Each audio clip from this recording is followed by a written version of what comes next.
Hey everybody, happy Friday. Sending 2 quick thoughts this week from our weekly reflections. Let's try that again, reflections, there we go. So number 1, our podcast episode that we released yesterday with CDL, Christine DeLeon.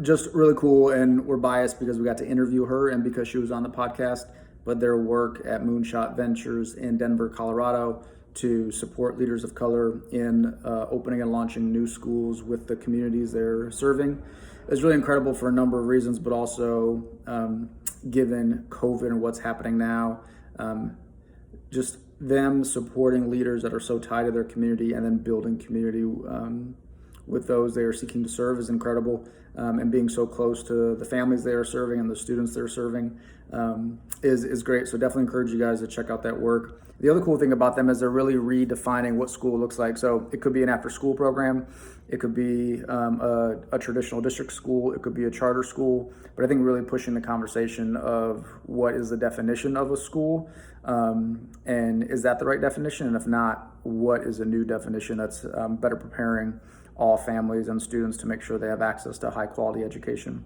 So that's number 1, check that out if you haven't. And even if you don't listen to the podcast, go check out her work and her website, which is incredible.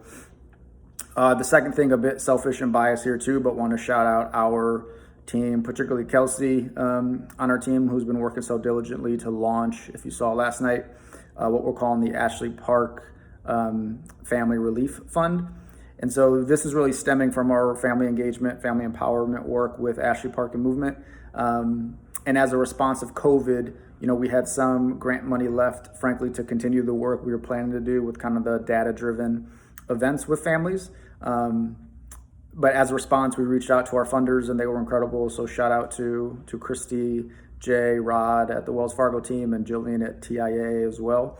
And essentially allowed us to kind of repurpose the money to create this fund, a little bit over $7,000, and we're going to raise more to then redistribute those funds back to the families. And so we're not only going to use those funds and redistribute back to the families, we're creating a committee with the community so actual families of Ashely Park can also decide what other families get the money as well, to kind of carry them through this really tough time and this global pandemic. And so we're really excited about that work. We're honored to kind of help lead it in partnership with Freedom Communities and QC Family Tree as well. And so again, we're just eager to move the work forward, eager to get these funds in the hands of families to make sure they have what they need to navigate these times, both to ensure learning happens, but they have food on the table and they have a safe place to stay as well. And so we want to be able to do it without the strong partnerships of the schools and without our funders being so innovative and allowing us to kind of repurpose these funds in this way. So definitely stay tuned to that. Go check out the information on our social media pages to learn more, but we will be raising more money to redistribute more funds, particularly to those families at the school.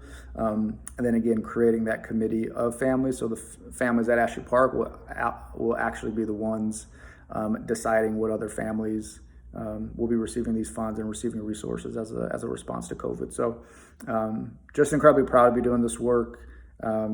We thank all of our partners and all of our funders and really everybody for believing in us and helping us create a new future of education. We hope those 2 things are helpful. We hope you guys are safe, and we'll see you next week. Thanks.